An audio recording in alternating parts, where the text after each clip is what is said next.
Hi everyone. I have a fundamental question for you in this video. It's how do you define yourself? I want to give you a minute to think about this while I'm talking. There's kind of two extremes that I want to warn you against from doing. The first extreme is a health care condition. So it could be your legs don't work. It could be multiple sclerosis. It could be some other ailment like you're a quadriplegic. If you solely base your identity on an illness, which is basically going to be a square box, you're going to miss out on the fun times in life where you're living in the moment and your disability isn't effectively chaining you down or holding you back. In other words, you're so totally engrossed in whatever you're doing that brings you joy that you miss out on these opportunities.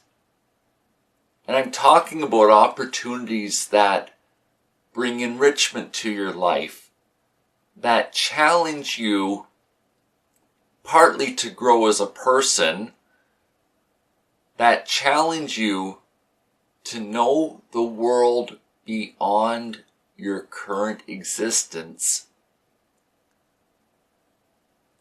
that also give you the opportunity to bless somebody and encourage someone from what you've been through that maybe is back a few steps in their journey. In other words, if you're defining yourself by very strictly a physical or a health care condition, you're missing out. On the other extreme,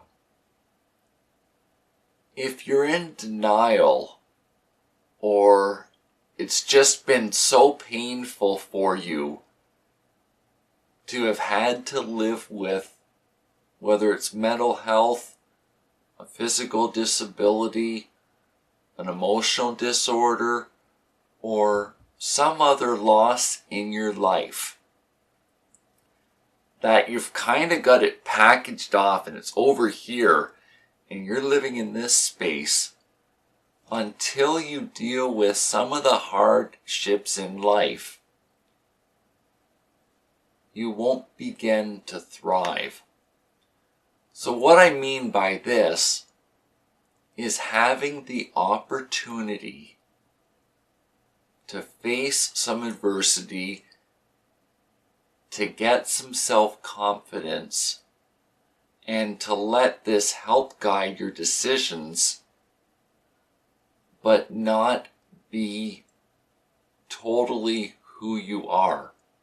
So in other words, if this is your healthcare challenge and this is the rest of life, there should be an area that overlaps, that's a sweet spot, which will let you live your life, do the things that you want to do the things that bring you joy, and then do the nitty-gritty like brushing your teeth each day, but still be letting you identify yourself as a person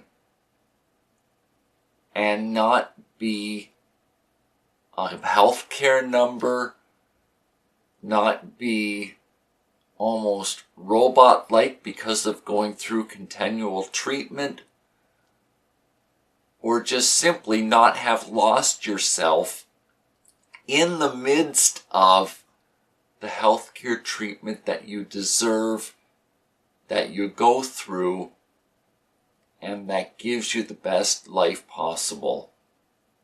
So again, we got the one circle of healthcare related issues, then we got the other circle of life, and there's an overlap that when you get in it, it will help you and it won't feel like you're fighting yourself because of using your natural talents and abilities, and because of the joy that it brings to use your natural talents and abilities.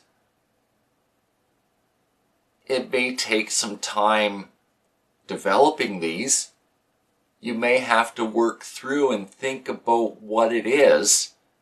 And this is especially helpful where life coaches come in and could help you figure out the skills that you have, or even listening to your close friends and your family members or the people that you interact with at church or at the gym. And when you get talking about something, whatever it is, you get really passionate about it.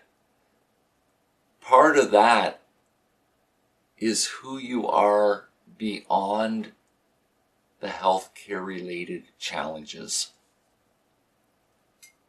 So I want to ask you to give some thought about this, to not be down on yourself about your life, and instead make the commitment that you will pursue life at its fullest possible for you and get the best joy out of life that's possible.